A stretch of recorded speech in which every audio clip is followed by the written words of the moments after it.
filósofo grego mostrou o caminho do autodescobrimento. Conhece-te a ti mesmo.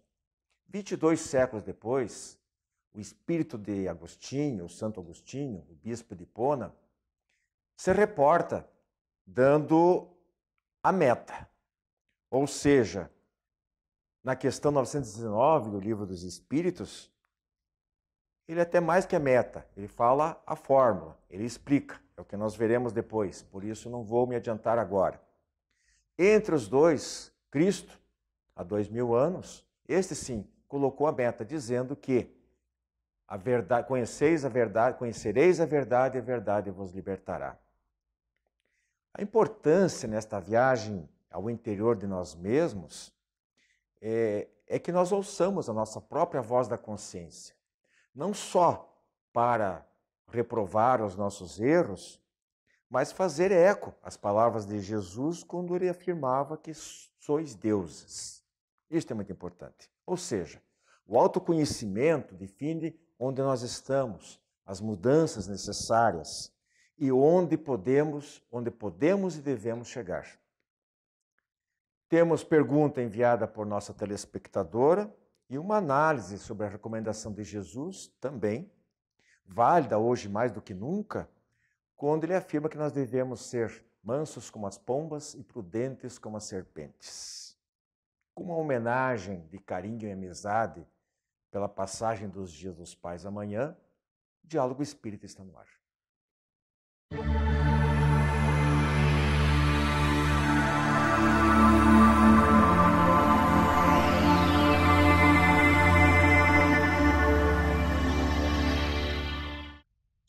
Autoconhecimento e felicidade. Esse é o nosso tema livre de hoje. Estou aqui com o Parchin e o Jean e vamos puxando o fio da meada, não é, Parchin e Jean? Sobre isso a gente poderia começar, talvez respeitando uma certa cronologia, começando lá cerca de 4 séculos antes de Cristo, com Sócrates, que nos dava praticamente, mostrava o caminho, né? Conhece-te a ti mesmo. Aí depois, muitos séculos depois, cerca de 22 séculos depois, o espírito de Agostinho, o bispo de Hipona, né, um dos pais da igreja, ele se manifesta, o espírito de Agostinho, porque Agostinho viveu no século IV, século V, sei lá, por aí, século VII, né, mais ou menos 400 anos, 800 anos depois de Sócrates. Mas o espírito dele se manifesta para Kardec, numa questão 919 do Livro dos Espíritos, que é muito importante. E no meio desses dois está Jesus, quando colocou que, em certas palavras, conheceis a verdade vos libertará. Depois nós vamos trocar em miúdos isso aí, mas assim eu gostaria de ter a palavra inicial de vocês, considerando o que esses mestres do conhecimento, o que essas lições, essas formas, esses direcionamentos que eles nos deixaram, pode ajudar, ou o que significa isso em termos de nosso autoconhecimento, e se isso é importante para a felicidade, porque todo mundo quer ser feliz, né? Ninguém quer sofrer, ninguém quer chorar, ninguém quer passar necessidade nenhuma. Mas como é que se chega a isso? É pelo merecimento e tudo? A gente já viu bastante coisa sobre isso. Mas realmente, né, tem um caminho a ser trilhado para chegar. Não se consegue isso num passe de mágica. Então eu gostaria que vocês trouxessem isso para os nossos telespectadores. A gente podia começar analisando, a partir de Sócrates, o conhece-te a ti mesmo, trouxe uma verdade universal. Ou seja, se nós quisermos usar o nosso livre-arbítrio, nossa vontade, quisermos fazer um planejamento de vida, para nos propor uma trilhar a vida na busca da felicidade e não ser arrastado pela vida, nós temos que primeiro nos conhecer. Se nós não conhecermos os nossos potenciais, as nossas fraquezas, as nossas possibilidades, as nossas imperfeições, o que temos de certo e errado, jamais vamos trilhar um caminho. E esse é aquele exemplo, né? Para quem não sabe aonde quer ir, vai por qualquer caminho e não chega em lugar. E qualquer vento nenhum. é contra. Qualquer vento é a favor. E às vezes não é. Então, isso é fundamental. Se quisermos crescer, evoluir, mudar, é preciso um planejamento de vida. E para planejar, tem que se conhecer. E o Wilson puxou a questão 919. Kardec pergunta, qual que é o meio mais eficaz que nós temos para nós melhorarmos nessa vida e resistirmos à atração do mal. Então, é uma coisa que todos nós queremos, melhorar, evoluir, progredir. E aí quem responde é Santo Agostinho, que já diz, um sábio da antiguidade disse, conhece-te a ti mesmo. Ele falou eu nem Sócrates. lembrava desse detalhe, que no próprio comentário do Espírito Agostinho, ele se reporta a Sócrates. Se reporta, e tem uma ligação muito grande entre tudo que você colocou na abertura. Mas explica para nós, assim, em resumo, o que Agostinho fala na questão 919. Como é que é esse exame de consciência que ele manda fazer toda noite? Em resumo, é até engraçado falar em resumo, porque é uma das respostas mais longas que tem no Livro dos Espíritos. Mas é perfeito. Santo Agostinho, nessa resposta, ele dá uma grande dica para a gente. Ele dá um conselho. Ele fala que enquanto esteve encarnado na Terra, todas as noites ele colocava a cabeça no travesseiro e pensava, fazia uma análise do seu dia. As coisas boas, as coisas ruins, o bem que ele deixou de fazer, que já é um mal, e tudo que ele poderia vir a melhorar no dia seguinte. Então, o Santo Agostinho fazia essa análise todos os dias. E com certeza a gente pode afirmar que ele se conhecia. E agora nós, fazemos uma análise como essa todo dia? Não. Toda semana? Não. Todo ano? Tem gente que nem naquela época de Réveillon, final de ano, início de ano, para pensar, puxa vida, o que eu podia fazer para ser uma pessoa melhor? O que eu podia melhorar na minha vida? As pessoas não pensam nisso. E aí vão vivendo uma sucessão de dias mais ou menos interessantes, que é onde é que está o crescimento. A pessoa nem se conhece. Parche, seguindo essa trilha da explicação do Jean aí, quando Agostinho fala que a gente deve procurar fazer um retrospecto, uma retrospectiva diária de todos os nossos atos, as nossas palavras, se possível, dos nossos pensamentos, porque pensamento também acerta-se e erra-se, né? Na verdade, é isso que, como ele também fala sobre o conhece a ti mesmo. Mas isso aí é importante por quê? Porque o indivíduo, a partir do momento que ele se reconhece como ele realmente se enfrentando diante do espelho, sem máscaras, ele passa a se ver como ele realmente é. E aí, o que acontece? Se ele tiver um pouco de boa vontade, ele tiver um pouquinho de consciência espiritual, um pouquinho, de qualquer religião, porque se ele se preocupar com o futuro dele, o que ele vai fazer? Ele vai tentar, da próxima vez, por exemplo, puxa, hoje eu ofendi a esposa, o filho, maltratei um animal, fiz isso, joguei lixo na rua, um monte de procedimentos inadequados. E aí ele pensa, pô, mas isso não está certo, a consciência dele acusa. O problema é que a gente passa batido. A gente vira, já deita tarde, ficou assistindo televisão, não sei o quê, levanta, deita, come e tal, aquela rotina de trabalho, e não se preocupa com isso. Então ele fica estagnado, nunca vai se melhorar, não é isso? É bem isso, porque se nós não refletirmos sobre nós mesmos, nós nunca vamos despertar a consciência. Não é? Esse que Agostinho fala é exatamente isso. O que eu fiz? O que fiz? Como procedi? Qual foi o meu agir? O que é certo? O que é errado? Se eu não conseguir pontuar isso, eu vou me anestesiando, eu vou me envolvendo numa carapaça. Até nos programas, né, o Jean falava do brincar de viver. Você está brincando de viver, não está vivendo realmente, porque não está se importando com a vida, não está se importando com aquilo que está acontecendo. Essa parada é fundamental. Se nós quisermos mudar, nós temos que admitir, puxa, eu errei aqui, eu pisei no tomate, pisei na bola, acabei fazendo uma coisa que não deveria. Essa reflexão é excelente para mim, porque no outro dia eu vou me cuidar para não fazer isso. Se eu procuro me anestesiar no programa de televisão, na música, seja no que for, no joguinho de computador, no Facebook, no WhatsApp, e vou lá dormir pelo cansaço, eu não deixo a minha consciência trabalhar a meu favor. Sim. E muitas vezes a gente faz essa análise e percebe que teve um deslize. Percebe. Mas muitas vezes a gente tenta atenuar o nosso deslize. Sim, sim. Justificar, sim. muitas vezes, o injustificável. Sim. E a gente pode chamar isso de consciência anestesiada. Sim. A nossa consciência é nela que está escrita a lei de Deus. Está na questão 621 do Livro dos Espíritos. Muitas coisas a gente sabe que é errado, mas tenta ficar justificando. Exatamente, Jesus já dizia, né? Enxergais um cisco no olho da pessoa que está na tua frente e não enxerga um poste, uma trave, como diz lá no Evangelho, dentro do próprio. A gente maximiza, né, os defeitos alheios e minimiza os nossos. Sim. E Santo Agostinho dá uma outra dica em relação a isso na resposta da questão 919. Ele diz assim: pense o que você acharia dessa ação se fosse realizada por uma outra pessoa. Sim. Porque aí você não ia ficar minimizando igual você está colocando, Wilson. Parche, a gente quando fala ali de Jesus, das palavras de Jesus, conheceis a verdade vos libertará, muitas vezes a gente toma isso como uma exortação às vezes, algumas pessoas, de algumas seitas religiosas, dizer, olha, tem que conhecer a minha religião, porque é ela que vai libertar. Tudo bem, não vamos nem discutir esse aspecto aqui, mas eu vejo uma outra dedução que a gente possa, uma outra conotação que a gente pode tirar dessas palavras. Quando ele diz, e todo esse processo de autoconhecimento não é só para ver os defeitos, mas também reconhecer as nossas potencialidades. Daí que Jesus disse também que sois deuses.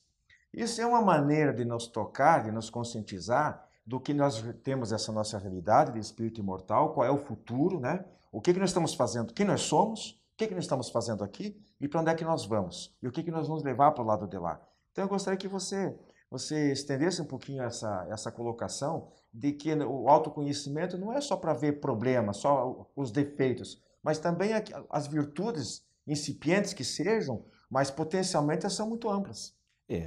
Nós temos que lembrar que o autoconhecimento ele trabalha 3 campos: as nossas imperfeições, os nossos potenciais e as nossas qualidades. Os defeitos nós temos que minimizá-los, os potenciais despertá-los e aquilo que temos de bom multiplicar. É o famoso multiplicar os talentos. Mas se nós não fizermos essa análise, o que eu tenho? Ninguém é totalmente bom, totalmente ruim, né? O que eu tenho de bom que eu possa multiplicar? Melhorar, o que eu posso fazer mais que eu tenho esse potencial dentro de mim?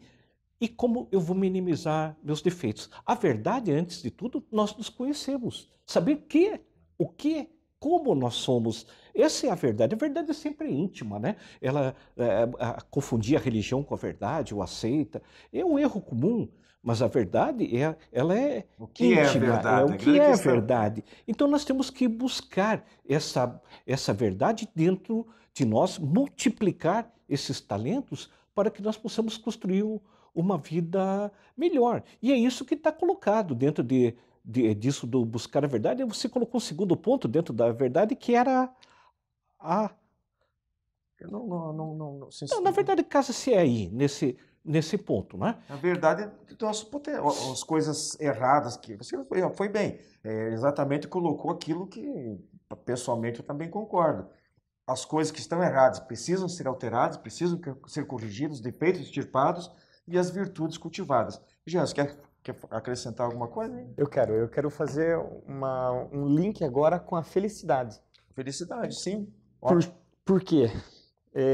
Com o autoconhecimento, a gente vai progredir. Com o progresso, nós seremos felizes. Quanto mais evoluído eu for, mais feliz eu serei. Então, aí nessa questão, que deve ser muito estudada por todos, está a chave do nosso progresso. E inclusive está escrito aí, a chave do nosso progresso, o autoconhecimento. E sendo a chave do progresso, é também a chave da nossa felicidade. Eu agora me lembrei da segunda parte da sua pergunta, que sois deuses. Ah, sim. Né? Porque exatamente, Deus nos deu o potencial de fazer isso que o Jean colocou. Não é? Ou seja, nos conhecendo, nós temos a decisão, o potencial e vamos falar entre poder de mudar. Sim. Se nós não nos reconhecermos isso, quando Cristo traz aquele do Antigo Testamento, né? Sois deuses, ele nos diz, você faz o que você quer, mas conhece a verdade para a verdade te libertar. E é isso aí. Se nós quisermos construir a felicidade e nós temos potencial, pois somos deuses, nós temos que reconhecer tudo isso dos defeitos, as qualidades, os potenciais e traçar rumos de vida. A vida tem que ter rumos e o rumo é buscar felicidade, porque nós não fomos criados para sofrer e para chorar, fomos criados para sermos felizes. Essa situação, já os Espíritos dizem exatamente que o sofrimento é inerente à imperfeição. Às vezes o indivíduo erra, não é por maldade, mas por ignorância. Né? Até então ele tem que amadurecer, ele tem que se... E começa, não adianta querer entender o mundo lá fora se ele não se entende a si mesmo, se ele não se conhece. Então há essa necessidade realmente de desenvolver. E só um detalhe importante aqui, quando a gente fala, Jesus falou, sois deuses, não devemos nos envaidecer com isso, achando que então, sois Deus potencialmente, ninguém é. Né? Vai dizer, não, mas então já está se colocando melhor do que Jesus. Não, a gente vai chegar, porque Deus nos criou todos para chegar ao mesmo estágio de perfeição relativa. Perfeito absoluto só Deus. Então todos nós vamos chegar mais cedo ou mais tarde. É isso que Jesus quis dizer. Olha, siga esse caminho, que um dia você vai chegar, basta você querer. Vai mais devagar ou não, mas você vai chegar lá. Bom, gente, nosso tema livre fica por aqui dessa semana. Nós convidamos vocês para um próximo encontro na próxima e, por enquanto, segue os nossos demais quadros. Tá bom? A Casa Editora O Clarim divulga há mais de um século a luz e o conhecimento da doutrina espírita com valioso conteúdo, de belíssimos romances a esclarecedoras obras doutrinárias. Conheça, divulgue e compartilhe a lucidez do Espiritismo. Casa Editora O Clarim. Acesse www.oclarim.com.br.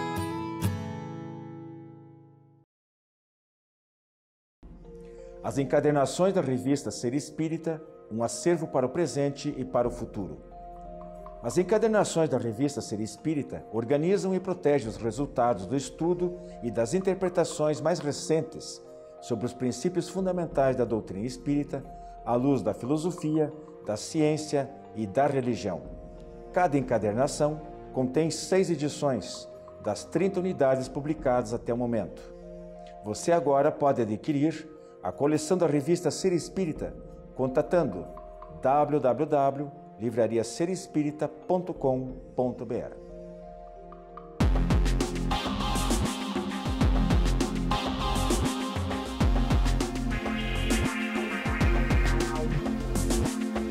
Prezados amigos, hoje no quadro O Espiritismo Responde, nos chegou a seguinte questão.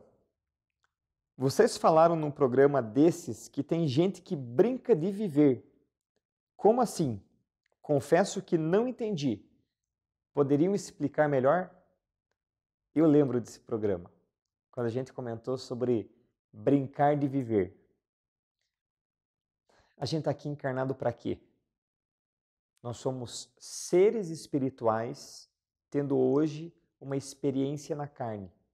Estamos encarnados para quê? Para provar, para espiar e para cumprir tarefas. É para isso que a gente está aqui. Mas tem muita gente que vive como se aqui fosse uma reencarnatur, como se fosse mero passeio. Quem pega as obras da literatura espírita, em várias delas, André Luiz acaba citando bastante também, André Luiz, um espírito que escreveu várias obras através de Chico Xavier, é dito que muitos espíritos imploram por uma chance para reencarnar. Imploram. E estão esperando essa chance há anos, décadas. E a providência divina dá aquela segurada. Não é o momento, vamos reunir as pessoas, calma que vai chegar a tua hora. E esses espíritos estão aguardando. E nós? Nós estamos com a oportunidade na mão hoje. Nós estamos encarnados e nós estamos fazendo o que com essa oportunidade? De repente já se passaram 30, 40 anos, de repente já estamos da metade para o final. E quão melhores nós sairemos dessa encarnação em relação a quando nós adentramos nela? Será que nós não somos ainda a mesma pessoa orgulhosa? Será que nós não somos ainda a mesma pessoa teimosa? O quanto nós melhoramos através dessa encarnação que nós estamos tendo? Muitas vezes a gente tropeça nos mesmos erros, dia após dia, semana após semana, ano após ano, e isso é brincar de viver. Brincar de viver é errar e nem sequer perceber, porque a gente não se conhece. Brincar de viver é errar e perceber, mas não ter vontade e não se esforçar para mudar e continuar no erro. Viver de verdade é, no mínimo, se esforçar para buscar a mudança, para se tornar uma pessoa melhor. Brincar de viver é ficar com picuinha no dia a dia. Um dia briga por causa da cor da cortina, outro dia briga por causa do controle remoto da TV e assim vai. Imagine a gente no nosso planejamento reencarnatório, o nosso mentor dando aquela última dica para a gente. Vem aqui, deixa eu te falar. Vai lá, reencarna e ganhe todos os controles remotos que você puder, ganhe todas as disputas, não perca uma e volte aqui. Não é assim que eles falam. Eles falam, vão lá, vai lá, seja abnegado, se sacrifique, ceda, porque você é muito orgulhoso e volte aqui menos orgulhoso. É isso que os espíritos mentores dizem para a gente antes da gente reencarnar. Aí a gente reencarna e fica com picuinha, fica brigando por coisa boba. Isso é brincar de viver. Brincar de viver é valorizar coisas que não têm importância, coisas mundanas, e não darmos o devido valor às questões morais, às questões espirituais. Haroldo Dutra Dias diz para a gente, se num determinado dia você não conseguir dar um passo, arraste o teu pé 1 centímetro que seja, mas que nenhum dia teu seja em vão, que todos os dias traga alguma melhora, até porque em questão de oportunidade, a gente não pode reclamar. Oportunidade, a providência divina é muito generosa com a gente e nos dá aos montes. Continue enviando suas questões para adepr@adepr.org.br. Muita paz a todos.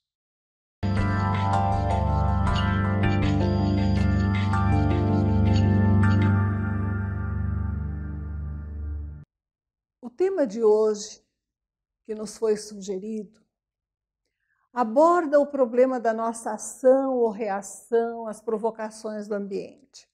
No mundo de violência e jeitinhos, é possível ao cristão obedecer Jesus e ser manso como uma pomba e prudente como uma serpente?